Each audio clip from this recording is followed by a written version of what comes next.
Remote Evil. Book 1. Chapter 1. Beauty and the Beast. This audiovisual book was created by Joseph Russell Tim Pugison. A drone flies in circles inside a small room that looks like an electronics junk shop. The walls of the room are filled with blueprints of electronic equipment and circuit boards. There are 3 desks occupied by 3 people. 2 of these people have adjacent desks and are happily talking and laughing while working on electronic equipment and watching their computer monitors display data related to their research. The 3rd person is sitting silently in his desk, which is far removed from the other 2 desks. He is drawing diagrams and making calculations with his scientific calculator. Meanwhile, while he does his drawings and calculations, the desktop computer monitor on his cluttered desk randomly displays images of scantily clad young girls in provocative poses. Sometimes he would pause to take a break by surfing the internet randomly, but he would mostly spend his break from work by secretly watching internet porn without any sounds on. His name is Norman Pence and he is an old nerd. This is how everybody who knows him describe him. One look at his physical appearance and you will have a clue why everybody who knows Norman tend to describe him this way. He is above average in height, which is about 6 feet 2 inches, but his height is offset by the way he dresses. He wears eyeglasses which are best suited for very old people. He is not obese but has a relatively big stomach which is not in proportion with his body. He has an unkempt mustache and beard. This rugged look may be good for some men, but on him it makes him look like a homeless man. He wears the prototypical Silicon Valley science-inspired t-shirt designs that many people who are called nerds wear. He is also a bit hairy with bad skin texture, probably from having a bad diet. He is about 36 to 40 years of age but already has some white hairs which makes him look much more older than his age. He works for a mid-size military contractor company that develops high-technology surveillance and stealth weapons and allied technologies. He used to work for a Silicon Valley drone manufacturing company for several years before being lured by his current company with higher pay. He may be getting a good salary now, but he is far from being rich, and he is also still being paid below what most professionals in the same job are being paid. Although he has a fancy and important sounding job position titled Assistant Head of Research and Development and has 2 subordinates below him, his department is so understaffed that he does jobs that are below his position and pay. He also laments that he is under a boss whose title is Head of Research and Development but has actually no technical degree or background. His boss has a marketing and sales degree and previously worked in sales in a home appliance retailing company. Although he is not a technical person, he is a good salesman and a favorite in the company. Norman does not know if he is jealous or feels insulted that he is under such a man, but he clearly hates his immediate boss. They argue about a lot of things, especially on the designs and specifications of the product of the company. Norman knows that management does not particularly like him, but they cannot get rid of him because they know he is largely the one instrumental in the development of the best-selling products of the company. His immediate boss would always insist that they develop their products based on marketability, while he would insist that they develop their products based on the most recent technologies available, which may be expensive to acquire. They would argue until sometimes they would almost be physically fighting with each other. And today is no different from any other day in the office. As usual, after their weekly company meeting has ended, the management of the company sided with his immediate boss in their argument, and he received a reprimand from the management regarding his approach and attitude to the business of the company. He is especially getting tired that the products he is inventing for the company are slowly being turned commercial to be marketed like toys for adult hobbyists and techno-geeks. He knows that if this trend continues, his career will not progress and only his company will benefit from his knowledge. He might not like his company anymore, but the feeling is mutual as far as all other employees in the mid-size company are concerned. Today, as usual, his heated argument at the weekly company meeting with his immediate boss has made him more notorious with the other employees of the company. He is not good with communicating or delegating jobs to his 2 subordinates, who laugh and makes jokes about him behind his back. His subordinates clearly do not like him. He also talks seldomly with the other employees because he is socially inept at communicating. He even fails in small talk. His interest on such topics as science, technology, science fiction, comics, and animation for example is not shared by the other employees who either think he is weird, a bore or a know-it-all. He is generally alone during coffee, lunch, and smoking breaks. What is worse for him is that everyone in the office knows that he has a very strong weakness for beautiful girls and they exploit him using his weakness. They would always ask the beautiful girls in the office to ask him to do tasks and favors anyone in the office would have said no. He understands his situation and knows he is being exploited and made a fool by many employees in the office, but he falls for the same trick every time and is miserable because of this. He said yes again to the request of his immediate boss to do another unpaid overtime. His immediate boss did not speak to him directly. He used the two young and beautiful female interns in the office to fool him to agreeing to do yet another unpaid overtime. While everyone has left the office for the day, he still remains in the office alone doing yet another unpaid overtime.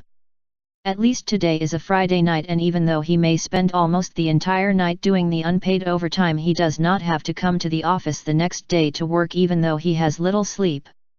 This is one of the ways he lets the company abuse him. He leaves the office just a few hours before the sun rises the following morning. He drives straight to his house and immediately falls asleep in his bed. He snored loudly while sleeping. He woke up about lunchtime when his stomach started grumbling, signaling him to eat. He lazily got up and heated up frozen food in his microwave while boiling coffee. While he was about to finish heating up his food and boiling his coffee, he turned on his television and tuned into the science fiction channel. He watched a random science fiction series while eating his lunch. After finishing his lunch, he opened his laptop and checked his Facebook account while still continuing to watch television. He spent about an hour checking the Facebook posts of his friends who are all married by now and have children of their own. He was able to chat with a few of them before they signed off because they have to do other things, which mostly includes their families. He spent a few more hours surfing the internet and checking animation, porn, science fiction and news websites. While he was surfing the internet, he continued to watch television. He continued doing these until he had to eat supper. He then went back to his bedroom, taking his laptop with him. The windows in his bedroom are covered with thick black-colored curtains. It is very dark in his bedroom when the lights are not turned on. The only things that light up his bedroom are the several lighted desk lamps and the few LED lights which light up intermittently from his many electronic equipment. The bedroom is large, but it only has a small bed to give way to the many electronic equipment and mechanical items piled up in the room.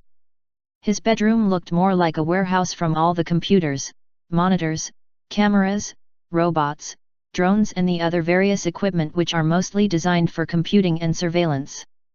He has a high-tech desktop PC which is always turned on and is connected to the various electronic and mechanical equipment located all around his house. Books and magazines are piled up all over the bedroom. The many books he have covers a lot of subjects which represent his interest in all kinds of knowledge, but a big bulk of them are devoted to science and technology, and more precisely to computing. The many magazines he have also covers all types of topics. Science, technology, entertainment, fashion, engineering, literature, general knowledge are just a few of the topics his magazines have, but a big proportion of these magazines are pornographic in nature or contains images of scantily clad women. He placed his laptop in a table near his bed. He peeks outside the big window of his bedroom and observes his neighborhood. It is a quiet Saturday night in his neighborhood. No one is in the streets. He sighs in relief. There is no one watching him. Norman has been this way since childhood. He is a loner who almost always wants to be left alone. He opened the small fridge located in a corner of his bedroom, took out a beer, opened it and started drinking it. He went outside his bedroom and into the terrace. He then sat on a chair and put down the beer in a small table which accompanied the chair. He then lighted a cigarette and started smoking while he continued to drink his beer. He continued gazing at his deserted neighborhood. He lived in a very quiet neighborhood. Houses here usually have tall walls and gates which hide the houses. His neighbors barely go out to walk in the streets. The children in his neighborhood never played in the usually clear streets. The many varied multicultural families that lived in his neighborhood do not have a strong community bond. He has been living in this neighborhood for several years already and he still does not have a friend. After a while a drunken young couple passed by his house. He can see them from his terrace. They were kissing and touching each other as they passed him in his terrace. They'll have sex. He quietly said this to himself and continued drinking and smoking. After the couple passed him the streets were empty again but he can still hear the distant laughter of the drunken couple. He spent a few more minutes drinking his beer and smoked 2 more cigarettes. After finishing his beer and cigarettes he stood up from his chair and went back inside his bedroom and turned on his music player. He played loud rap music. He sat on his bed and opened his laptop near the table. He then put on a large headset and plugged it in his laptop so only he can hear the sound that came from his laptop. He quickly visited his favorite pornographic website that contained hardcore porn videos. He spent several minutes searching for a porn video whose female porn star closely resembles the drunken girl who passed by his house earlier together with her also drunk male partner. He has a good memory of the girl he saw before and he did not stop until he was satisfied that the porn video he selected does contain a female porn star whose facial appearance closely matches the girl he saw. He then masturbated while watching the porn video he selected. He rested for a while before repeating what he did before. He again masturbated while watching the same porn video. When he finished he cleaned his hands with alcohol and toilet tissues and snored while he slept. It is now Sunday and he meets up with some of his male friends at the gym. His friends are more visually and physically fit than him. That is why he hates going to the gym and meeting his handsome male friends. The only reason he goes to the gym and meets his friends is to watch the women sweating it out in their tight and usually revealing clothes. He is especially interested in the lady Zumba dance instructor. But he is not the only one interested in her.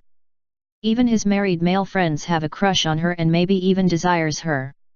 Every man working out in the gym seems to be distracted by her every time she is around them. Her name is Cherry Bloom and to Norman she is like a Greek goddess who came to life. Norman always has fantasies of her wearing nothing but a very revealing and skimpy version of Wonder Woman's costume. Norman may be above average height but Cherry is much taller which makes her stand out from most of the crowd.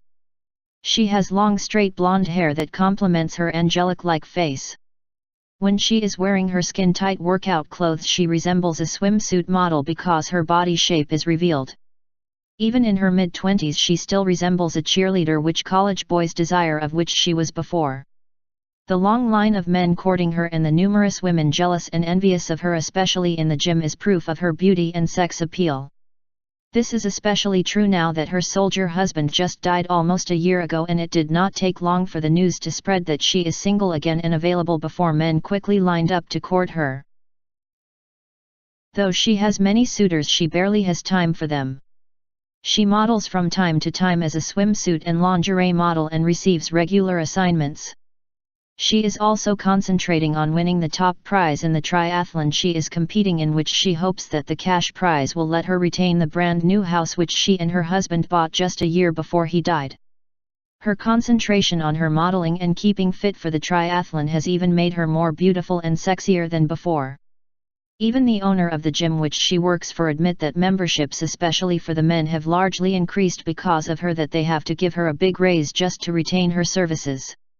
Norman admits to himself that he has a very low chance with her especially with all the better men than him that are courting her. They were more better looking, richer, and to him they have better morals. But her attraction however is so overpowering to him that even he is willing to take the chance and talk to her and perhaps charm her despite his loner attitude and low self-esteem. Cherry gets ready to leave the gym for the day. She is heading out to her favorite park to do her daily jogging as her training for the triathlon. Norman knows this because he has been observing or rather stalking her for quite some time now trying to know her better. She jogs her way to her favorite park from the gym. This is the day that Norman has long prepared for. He has been planning to do this several times already but his fear of failure always overcomes him. The only reason he was able to gain enough courage to execute his plan is by drinking a lot of beer, which made him slightly drunk. End of chapter.